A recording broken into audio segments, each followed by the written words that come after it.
It's a little nice to see a little change. Frankie, you had me laughing when I...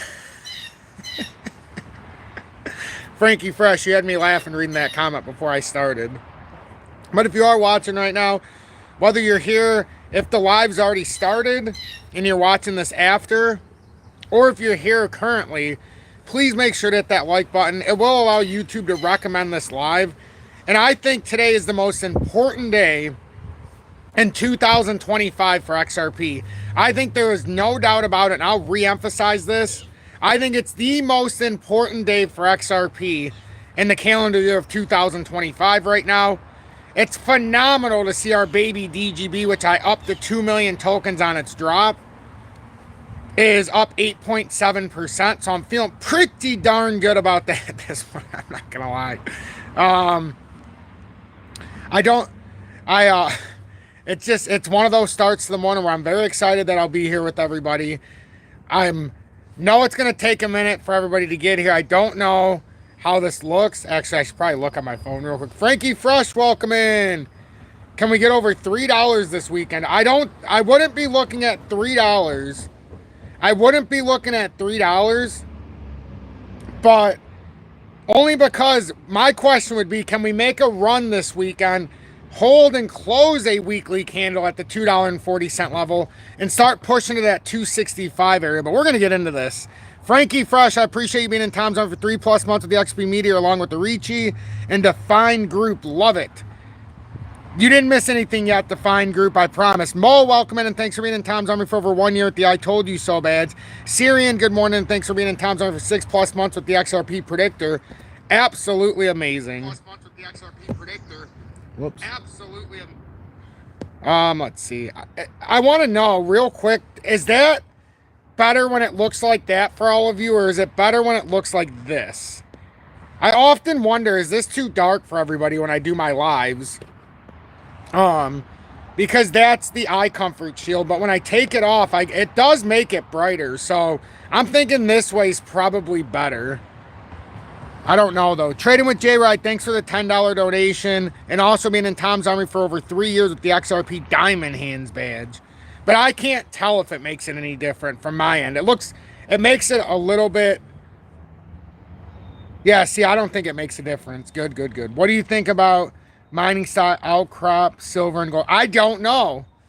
I'm not familiar with that one, Caesar. I'll have to look into it. Let me take a picture of your comment, and then just so I'll screenshot it when your comment comes again, just so I can remember. Maybe we'll look at it during this live, depending on how it goes. But yeah, welcome in everybody. It's been a fantastic job. Good, just like that. Okay, so this is better. I feel like this is, okay, good. So it does make a slight difference. Well, let's see. But Caesar, I'll try to, got the screenshot. Mark says no difference. Excellent. Ethereum seems to be doing, yes, Ethereum is one of the ones right now that has given us some massive hope. It's given us massive hope that we could flip into the alt season. I keep telling everybody though, it's got to get above, and this is my opinion, and you're all entitled to whatever you think, right? I'm just me.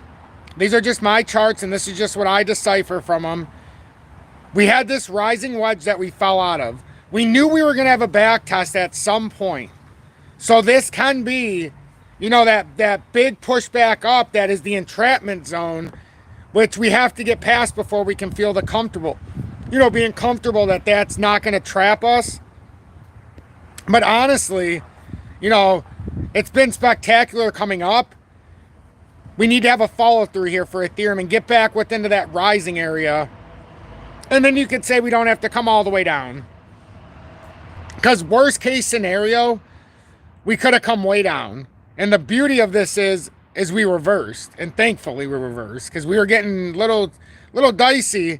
But we also knew we had to come back up and retest this drop point. So that's the first layer. It could have come down there. The good news is that if this ends up breaking back up, one could argue that we're starting to push ourselves in a very tedious fashion right now to where we could break bullish here rather quickly. And I see an inverse head and shoulders. So if we validate this and break through, I mean, It could get very spicy here. Very spicy. And then people are, oh, well, when you have to break past through the rising wedge for it to become bullish? Ladies and gentlemen, I'll play all the way through the rising wedge, even if it's bearish, if we come up 68% for an ultimate rejection. By all means, Ethereum, come be bearish up there at 68% move still. I'll deal with that when we get there. You feel me? So I'm not too worried about that nonsense up at the top. Just because, so maybe it becomes ultimately bearish and it can't get through the top of the rising wedge at the end. Or Ali, spectacular. You're still paying attention to the dragon pattern. That has still been in full effect for a very long time. We talked about it. Does anybody remember when we went over the start of it? It just never broke out. It just never broke out. Shane, I will do my best to remember that. And good morning to you, my friend. I will do my best to remember DAG. Absolutely. So Ethereum is doing that. So that's a good sign for us. That's a good sign. Is XRP BAS the back test? It could be. It could be. And we'll discuss that in a second. But first, we have to go through some news and notes and some introductions. Good morning. 9:37 a.m. Eastern Standard Time on this Saturday, May 10th, 2025. I'm XRP Future Millionaire with the side bet on XM and Future Digibyte OG.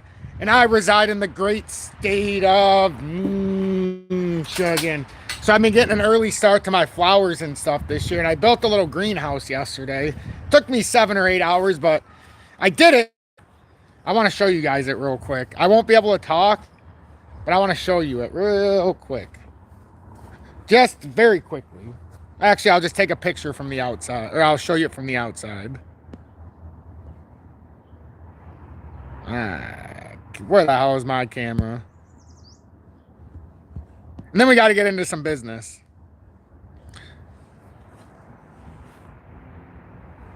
I already have a strawberry.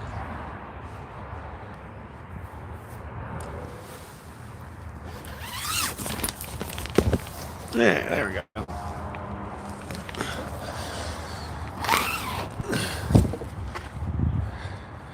So I built that yesterday, and then I've been working on my flowers. You guys, I've been working on my section. I'm a little early because tomorrow's Mother's Day, but oops. But I put all right. So I like to make it my real life, and then I feel like we get a better bond if we do things like that. And then I did this already too. This, although it needs watering. Something over there. Yeah. All right, back to business. I wish that was for the expensive plants, but when my house got remodeled, Julie misplaced my growing seeds. So unfortunately, I had a whole bunch of specific ones picked out that I was saving for this growing season, and they are, yeah. So she still doesn't know where it's at, so I might miss my growing season. And I don't have any more. I had set it up perfectly for 2025. But I told myself, you know what, if you can't do all of that because you don't have the seeds, you're going to expand more into the vegetables and the fruits and stuff. But I also have, I should have showed you guys, but I have a couple peach trees I planted not last year, the year before. And I have some apple trees too. This is their 3rd year. But my peach trees, we like flowered them. And it's got about 65 or 70 different flowers that formed. And they're still on. They survived the cold nights. So I might get some peaches this year. Last year I only got 2, but a fucking squirrel ate one of them. And then one of them just, I don't know. I was thinking about getting seeds online. I haven't done it in a while, getting it online. So I'm trying to figure out the best place to order them from to get them quick. And if I could get them, because I've been looking everywhere for them. If I could get them,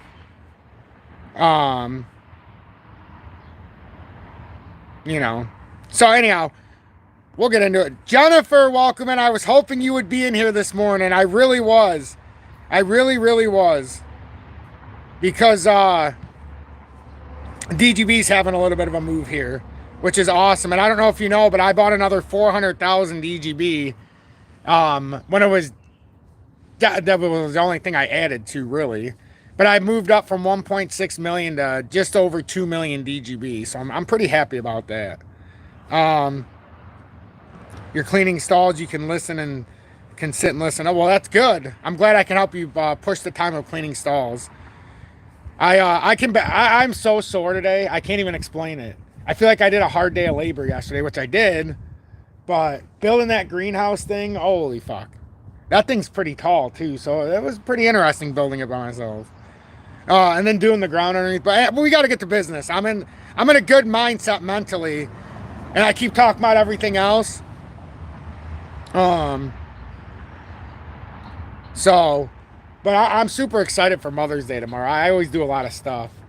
And so today when I get done with this, I got to cut the grass, and then I'm going to go up to the farmer's market by myself today and try to pick out some stuff. Bam! We got to get into the business. XRP, the big question was, is the back test over on 221? Remember, we have two choices here, folks. We could have either rejected and came back down, or, oh, and I have some programming news too in a second. So my 32-inch TV is obviously delayed. So what I did was I found a bigger one, and I said 32-inch might not be big enough. So I found a 42-inch TV that should be here on Monday. That's a touchscreen. And, you know, some people don't like the style that I do in the updates. And I have to explain to them, that is not my lives. Like when I do it in the morning, generally, during the week, it's not a live, it's an update. So when I was showing my screen like that, that's not lives.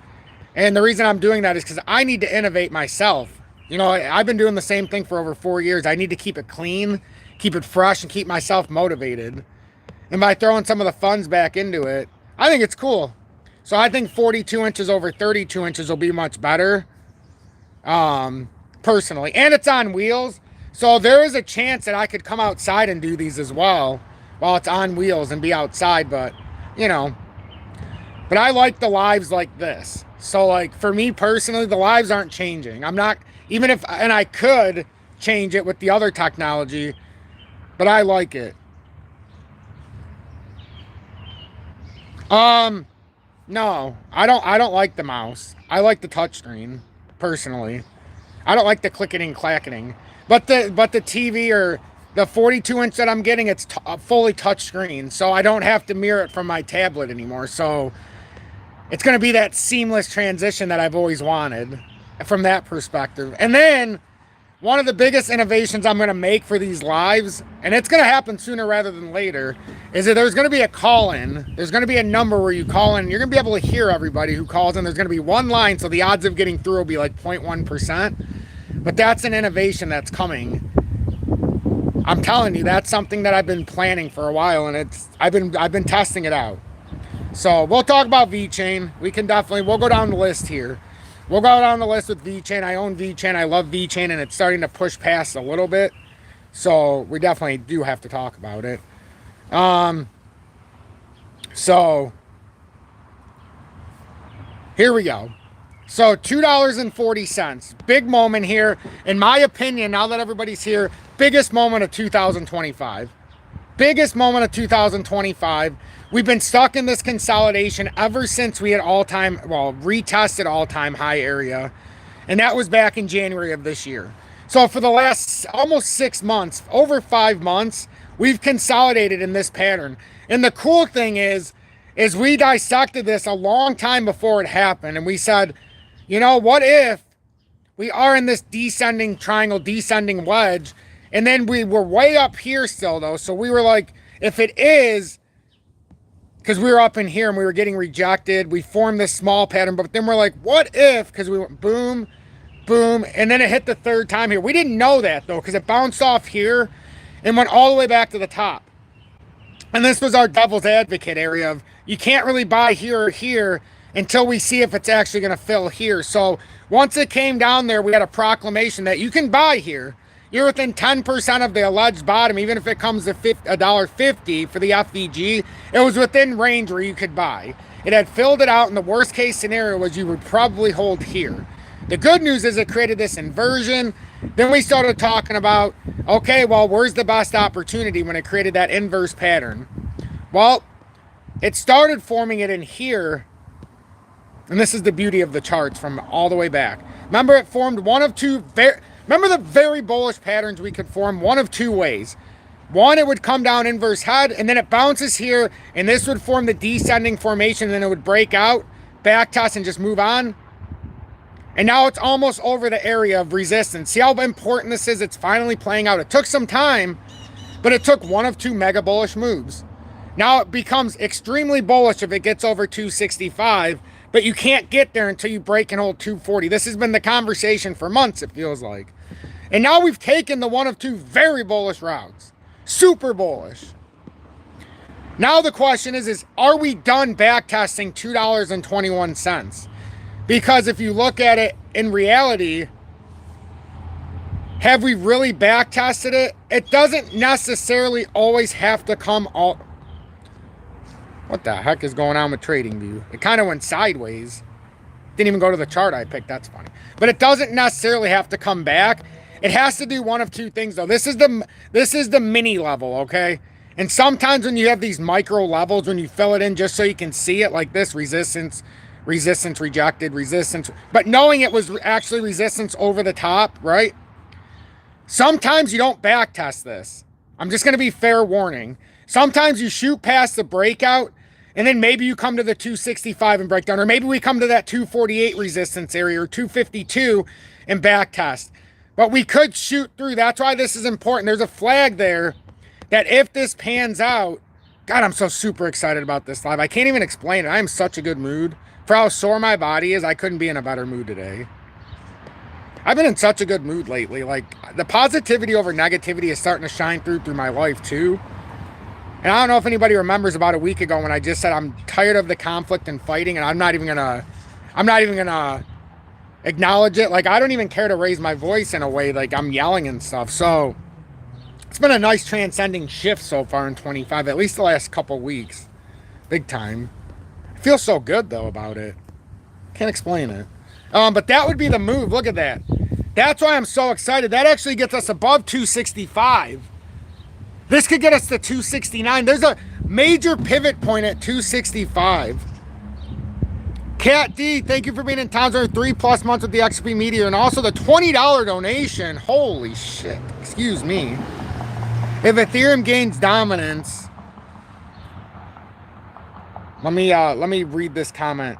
I gotta pull my phone out. I don't even know how many people are watching. Like, I don't even pay attention to that. I think that, I don't know.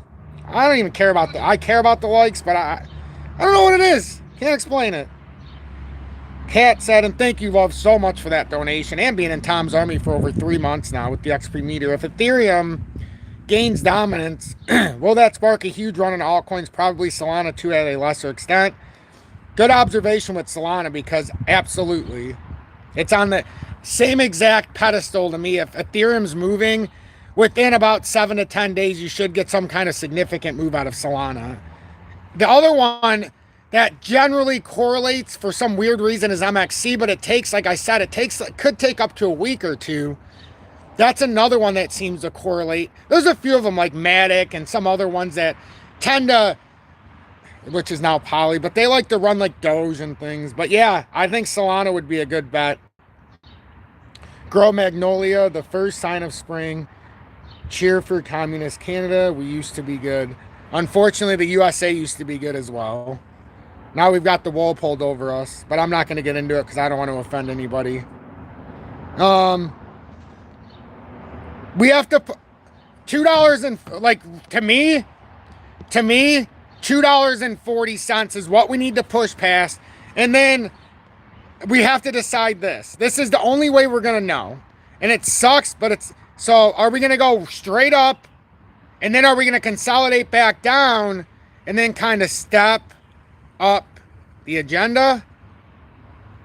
Or do we reject, come down, start stepping back up, and start to do it universally? And the only other way is to come up here and do the micro level, which I want to do, which could be that 248 to 252 box. There's a little demand area there, or distribution you could call it. And then it could come here and then start piling out, which would be more bullish. But the question is, it's got to hold that 240 area, but that's going to change. Like, this will change. So if it started here at 240, let's say it takes, you know, until May 19th. Let's say it takes another 9 days. Now, technically, we could straddle, and this is where it becomes important. Like, are we going to straddle the resistance area for a minute, or do we find ourselves in a cleaner fashion? And what I mean by that is, so if we straddle this for a while and kind of ride it out, and then bounce around and do something like that, we could technically ride that resistance and keep validating on, where is this at? The 20-day would start moving up. And let's say we straddle down and now the 20-day comes running through like this. And then we start straddling it. Boom, straddling, boom, until finally we break out. That is absolutely possible in that 20-day. And the 20-day is that red line. It's right here. We're just projecting. But that's the red line. So technically, sometimes if you don't have enough strength to push out of the resistance area, but you're priming yourself to or getting prepped, you'll ride the 20-day until the moment's right. And then you get the confirmation every time you would ride the 20-day through. And you can see it's coming up pretty strong right now. So it's almost like you'd play it into the future advance, to be honest. Absolutely. Who said that about the micro movement if it gets past 240? That's absolutely 100% on the money. Because we can stay very... Who said that? Cowabunga, absolutely great observation. Great observation, because you can find that micro movement after the macro push to see which kind of sentiment it's going to take towards the macro. That's why I like to look at the micro as well. But that's also why I've been taking a big opportunity here. We've been talking about this could be wave 4 ending and the start of wave 5. We've also talked about for how long, if it did the same trajectory, because you want to have all the information. You want to have all the information. So we've also shown the trajectory if it took the 3.5 years, like in the first and second 5 wave moves. But remember, in 2021, I believe it failed. Wave 3 outperformed wave 1, which technically says it's done it wrong structurally. And then we got a wave 5 rejection, and it went into a XY or WXY correction, which is the way I like to call it. But because it had that micro correction in 21, I do believe the cycle's different. So I believe it could bounce out here, but we've spent a lot of time talking about both scenarios. So I could see it doing this. I really could. It's just, I always want to be transparent and saying, you know, if it does what it did before, it could bring us all the way out to the end here. You know, that's all I've ever wanted to be, was very, very, very transparent. But also, I've wanted to make sure everybody understands these boxes, because once we get through some of these, it's over. Like, it's over. Once we get through some of these, it's over. In a good way. In a very, very good way. And we can... Because we need to get through this little, why is this way down here? How did that get way down? Where's my other box? Oh, it got tightened up. That's what happened. I'm like, why does this look so weird? Because you technically have this box up here, to me, is distribution. Once we break that distribution box, holy smokes. To me, it's just massive. It's massive if we can do it. But I really believe it starts way up there, because you have such a top heavy area. So we're technically, we're in the middle still. It's fine. We're trying to get through the demand zone up at the top, but we distributed well. Like, we went through distribution very well here, if you want to call it for what it is. We were in the middle zone where technically in the past we just couldn't hold. And we ended up finding ourselves back down. But you can even go into the past and see that, where you actually had a little zone here where you had uncertainty. And then we just found our way back into supply areas. I love this look of it. The monthly's probably even easier. But I do love looking at this because you can even go back here. And we had it farther back before. I think I moved it just for the ease of transparency when I was at the different areas. But the only reason why the supply back here, I believe this, and I'll show you why I tighten it like this. I believe it was a slightly higher supply zone in that area. But we're in a great spot here. If we can get through demand at the top, and we'll be in discuss. Oh my God. Nader says Tom never quits, never gets tired. Artificial intelligence at its finest. I agree with that. Hi Mimi. I did not know you were going to be here. Did you see? I put up, look what I built. With my own 2 hands. Hold on, everybody. I got to show Mimi this real quick. You guys take a moment and breathe. Here, Mimi, you got to walk over there. Over there. Oh, that's... Yeah. That's pretty cool. I built it all by myself. Oh, look at you. It took me 6 or 7 hours.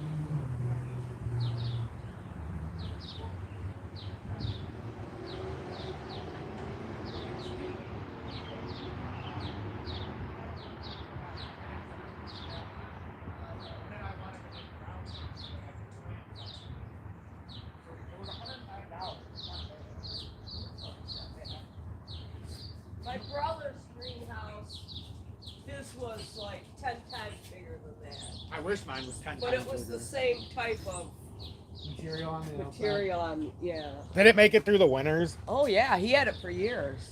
That was my one question. Julie said she thought it could. Yeah. Okay, so I wanted to read something real quick, and then I want to go into DGB.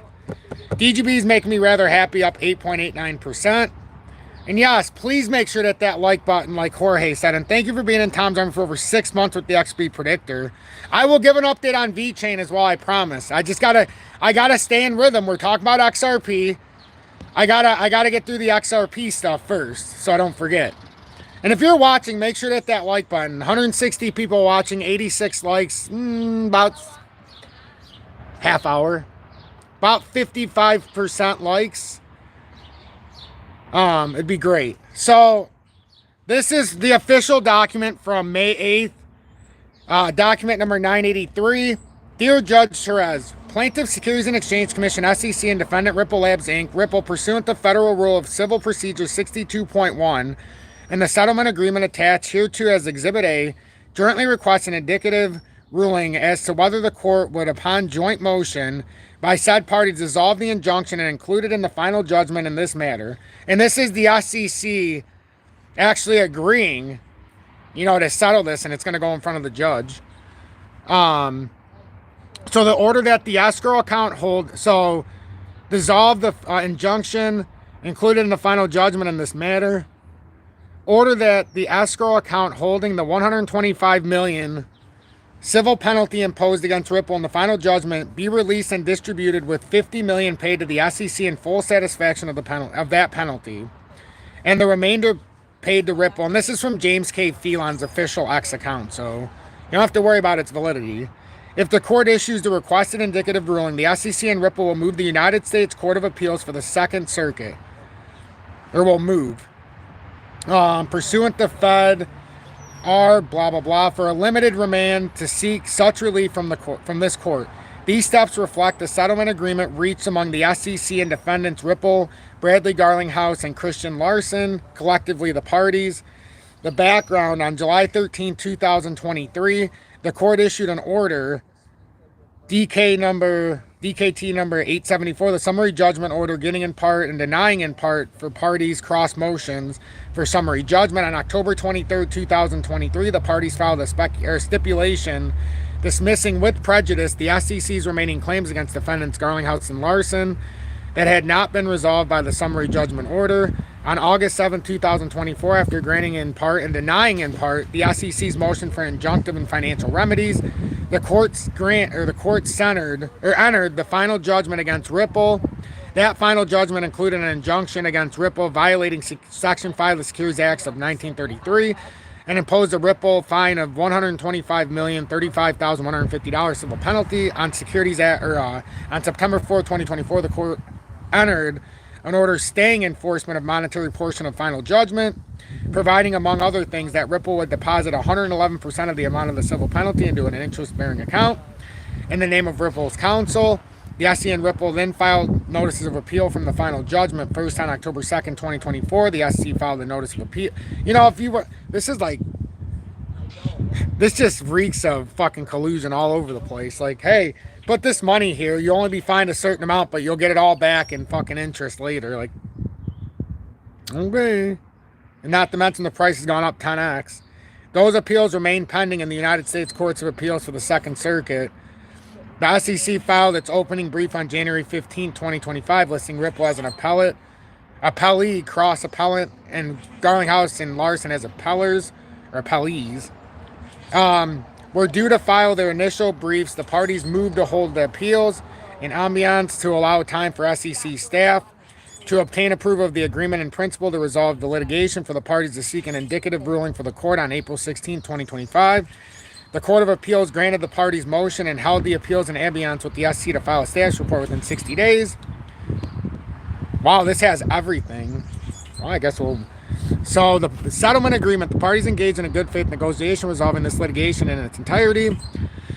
To that end, the SEC staff obtained approval of the agreement in principle, and on May 8, 2025, the parties executed the settlement agreement, Exhibit A, which lays out the following process for effectuating the parties' agreement. First, the parties filed a motion with the Court of Appeals. They have the SEC's appeal and Ripple's cross-appeal held in ambiance. The SEC and Ripple agreed to file the present motion asking for an indicative ruling as to whether the court would A, dissolve the injunction included in the final judgment, and B, order the escrow account holding the final judgment of over $125 million civil penalty be released and distributed, with $50 million paid to the SEC in full satisfaction of that penalty, and the remainder paid to Ripple. It'll probably be over $125 million they get back. That $125 million is going to be worth a lot more than that. It was in XRP. Remember, they didn't put it in cash. They put it there in XRP, and that was at like, what, 50 cents, 30 cents? That's probably worth over $500 million now. Who's winning? I'd say Ripple's winning. We're not as holders. I mean, we are now, but it took us a while. See, the way I look at it as a holder, we're investing in a stake of something to come. That doesn't mean that they don't have any due duty or diligence to have to put a price anywhere at any time. That's why we can't be like, oh, Ripple's a pile of shit, or XRP, because it's not moving in our time frame. Nope, you let it happen. And now in 2025, unlike 2024, XRP for 10,000 tokens isn't worth $5,000 anymore. It's worth 23, 24 grand. It's a big difference. Stay the course. Third, if this court issues the requested indicative ruling, the SEC and Ripple will move the Court of Appeals pursuant to FedR App P12.1 for limited remand to seek such relief from the court. Fourth, upon the granting of the requested limited remand. And if you're an investor in XRP, you need to know this stuff.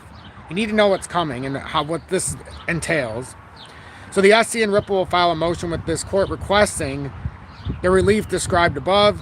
Fifth, following the dissolution of the injunction and the release and distribution of the escrowed funds set forth above, the SEC and Ripple will move the Court of Appeals to dismiss, respectively, the Securities and Exchange Commission appeal and Ripple's cross-appeal.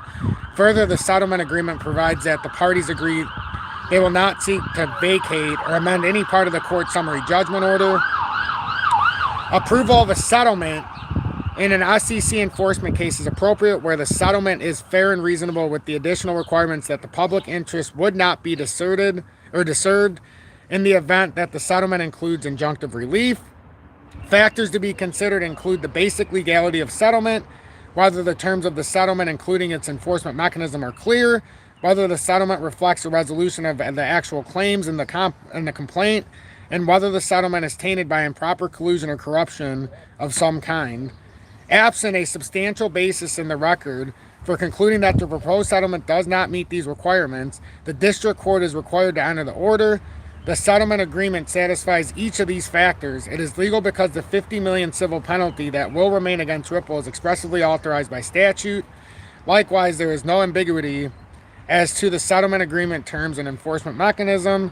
Next, by its terms, the settlement agreement is a final resolution as to the conduct alleged in the amended complaint in this matter. Finally, the settlement agreement is the result of a good faith arm's length negotiation between parties presented by the council that resolves any uncertainties posed by the pending appeal and cross appeal. Federal Rule of Civil Procedure 62.13 provides if a timely motion is made for relief that the court lacks authority to grant because of an appeal that has been docketed and is pending, the court may state either that it would grant the motion if the Court of Appeals remands for that purpose, or that the motion raises a substantial issue in authorizing indicative rulings. The rule, let's see, so there's Exhibit A. We're going to have to move this in, but I wanted to read the main parts here so you knew what they were talking about. But there's a lot of stuff we can read through after, but we got to finish this last little part, because then it gives you all the details we could do later. Promotes efficiency in the timely resolution of motions that could further the appeal or obviate its necessity.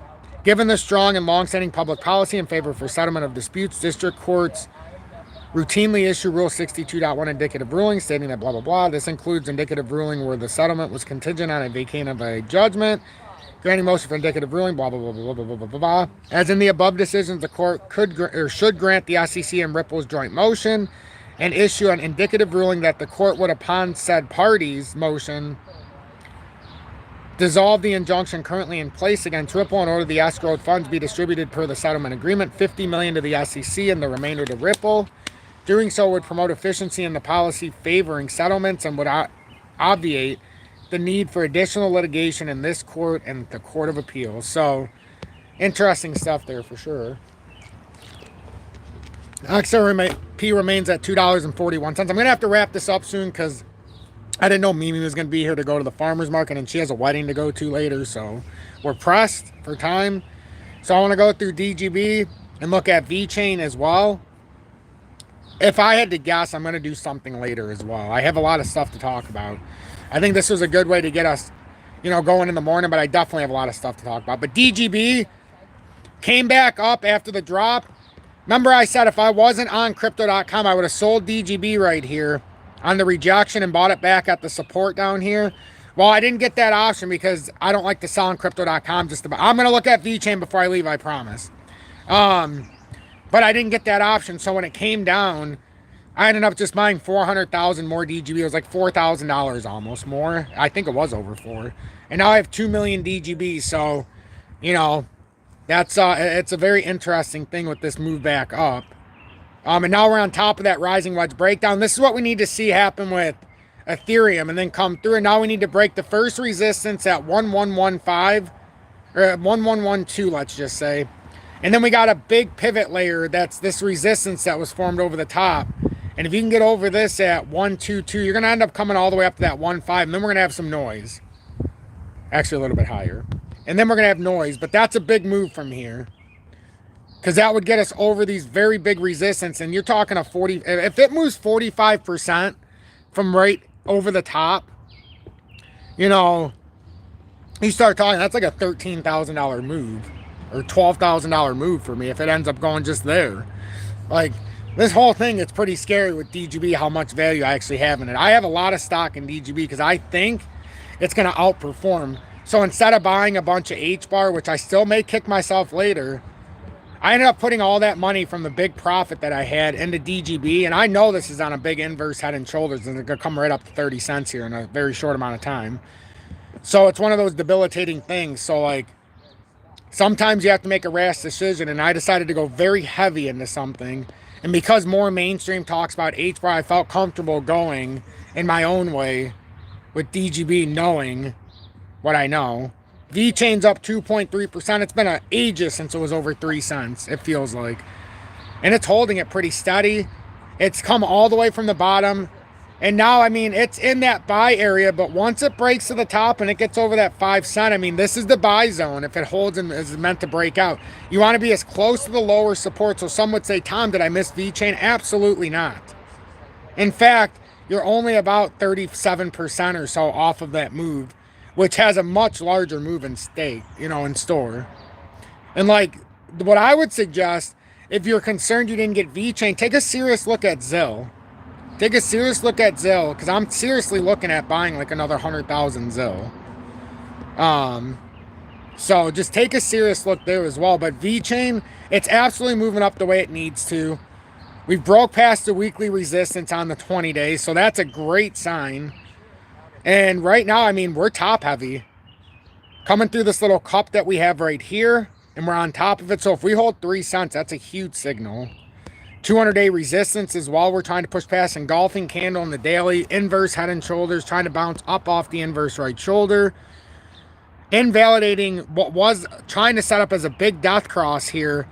And now to invalidate that, you just break through the 20-day and you start using it, or the 200-day, and use it as support. The 20s cross back through the 50. It's working on going back through the 100. And it's just a bullish cross right now, and we're trying to invalidate the death cross. And we're doing a good job of pushing up, but everything's up at resistance right now. So this next push is so important for this market. It's so damn important, I can't even describe it. Even look at XLM finally, after that descending triangle, descending wedge, however you want to call it, finally breaking out. That technical target here is massive if it can break off of here. Let's just say it does do it from here. You're talking about some people are asking me too with XLM, did I miss it because it's at 29, 30 cents? Well, I mean, would you rather have it at 30 cents or 56 if it makes this move? Some people are going to kick themselves if they don't have it here. I'm telling you. That's and it's about 30% off that move. So just pay attention to the market. These are the first level gear ups right now. So, you know, and then with Bitcoin, 103,555, pushing out perfectly. 110,000 is what it's eyeing next. And then it's got higher targets up. We circled it over the top, and that's about 125, 130. It's going to be a big thing, man. All of these are big things. Velodrome is a great one to pay attention.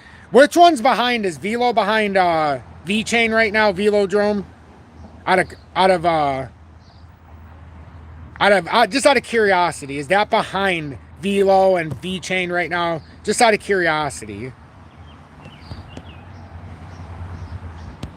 Shane, I don't know if you're still here, but I got to wrap this up pretty quick. But I did want to try to pull this up real quick. Look how this is working in this box, though. It's so crazy. This is on an inverse head and shoulders of the highest order. It's rounding the... Wow, it's still right there. That doesn't seem like it's that expensive. 4.2 cents. That's actually in a decent buy range right now. Especially if this is going to hold. This is that low support that we've made in the second zone to see if it was going to hold to push back through. We could be making a push up to 7.6 here, so... It just all depends if we can get through and invalidate this death cross. It's a little behind some of the other ones. Little W reversal there. It's kind of hanging. It looks like... If they can round this here this weekend and invalidate some of these bottom structuring, it should come back up to 4.4 and retest. How's it looking the weekly? Ooh. That's you know... That looks like a possible bottoming formation. We'll see if it gets out of this weekend. If this gets out of the weekend, we could be looking at a weekly move up here to like 5-6 over the next week or two. We're going to have to pay attention. Where is this at? I'm going to add this to my list. We're going to have to pay attention to that. Let's see if that actually is putting in a bottoming formation. And then this is the last thing, and then I'm going. It'll be 45-minute live, but I got to go. I want to go to the farmer's market. I got stuff to do. It is a beautiful day. Oh my God, Velodrome is way down here still. Ooh, it had a nice little breakout in the weekly too. Oh, it made that big of a move.